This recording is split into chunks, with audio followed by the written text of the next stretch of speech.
నమస్తే and welcome to hit TV. కేంద్రంలో BJP ప్రభుత్వం కొలువుదీరింది. ఇక మిగిలింది ఏపీలో కొత్త ప్రభుత్వం కొలువుదీరడం మాత్రమే. ఇక ఈ సమయంలో ఏపీలో కూటమి ప్రభుత్వం కొలువుదీరబోతున్న వేళ ఎవరికి ఏ పదవులు దక్కుతాయి, అసలు ఎవరు కేబినెట్లో బర్తలు దక్కించుకుంటారు అనేది కీలకంగా మారింది. ఇక్కడ ఇంకో ఇంట్రెస్టింగ్ మ్యాటర్ ఏంటంటే, ఒక పదవి కోసం పవన్ పట్టుబడుతున్నారట. ఆ పదవి ఇవ్వాలని పట్టుబడుతున్నారట. ఇందుకీ ఆ పదవి ఏంటి?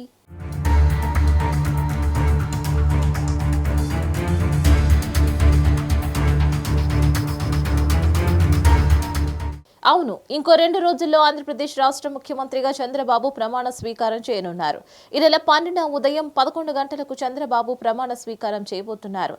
ఈ సమయంలో చంద్రబాబుతో పాటు ఎవరెవరు ప్రమాణ స్వీకారం చేయబోతున్నారు అనే చర్చ నడుస్తున్న నేపథ్యంలో పవన్ పోస్టుపై ఆసక్తికరమైన చర్చ తెరపైకి వచ్చింది. జాతీయ మీడియాలో పవన్ పదవి గురించి కథనాలు వచ్చాయి. జనసేన అధినేత పవన్ కళ్యాణ్ ఉప ముఖ్యమంత్రి పదవి కోసం పట్టుబడుతున్నారట. పైగా ఆ పదవి తానొక్కడికే ఇవ్వాలని, జగన్ సర్కార్ మాదిరి 4-5 ముఖ్యమంత్రులు ఉండకూడదని అంటున్నారని తెలుస్తోంది. ఇదే సమయంలో జనసేనకు కనీసం 4 మంత్రి పదవులు కూడా ఇవ్వాలని పవన్ పట్టుబడుతున్నారని కూడా అంటున్నారు. అయితే ఈ విషయంలో చంద్రబాబు నో చెప్పారనే కామెంట్లు కూడా వినిపిస్తున్నాయి.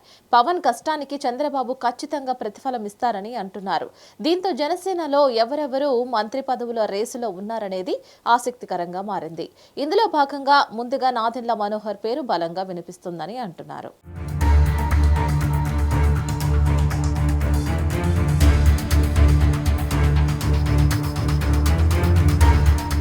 ఈ క్రమంలోనే మండలి బుద్ధప్రసాద్, కొణతాల రామకృష్ణ, పులవర్తి అంజిబాబు, కందుల దుర్గేష్, అరణి శ్రీనివాసులు, పంచకర్ల రమేష్, బొమ్మడి నాయకర్, దేవవరప్రసాద్ పేర్లు కూడా మంత్రి పదవుల రేసులో ఉన్నాయి అనే మాటలు వినిపిస్తున్నాయి.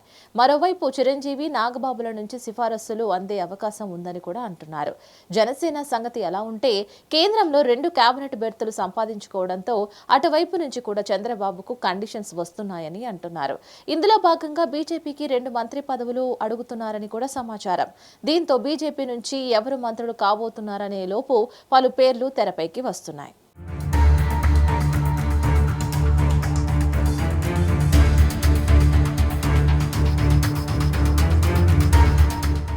అంతేకాదు బీసీ కోటాలో ధర్మవరం ఎమ్మెల్యే సత్యకుమార్ కు అవకాశం దక్కవచ్చునని అంటున్నారు. ఇక మిగిలిన జనరల్ కోటాలో మంత్రి పదవికి హెవీ కాంపిటీషన్ ఉందని తెలుస్తోంది. ఈ క్రమంలో బలమైన పేర్లే తెరపైకి వస్తున్నాయి. ఇందులో భాగంగా కామినేని శ్రీనివాస్, సుజనా చౌదరిల పేర్లు ప్రముఖంగా వినిపిస్తున్నాయి. వీరితో పాటు ఆదోని ఎమ్మెల్యే పార్థసారథి, జమ్మలమడుగు ఎమ్మెల్యే ఆదినారాయణ రెడ్డిల పేర్లు లైట్ తీసుకోలేరని చెబుతున్నారు.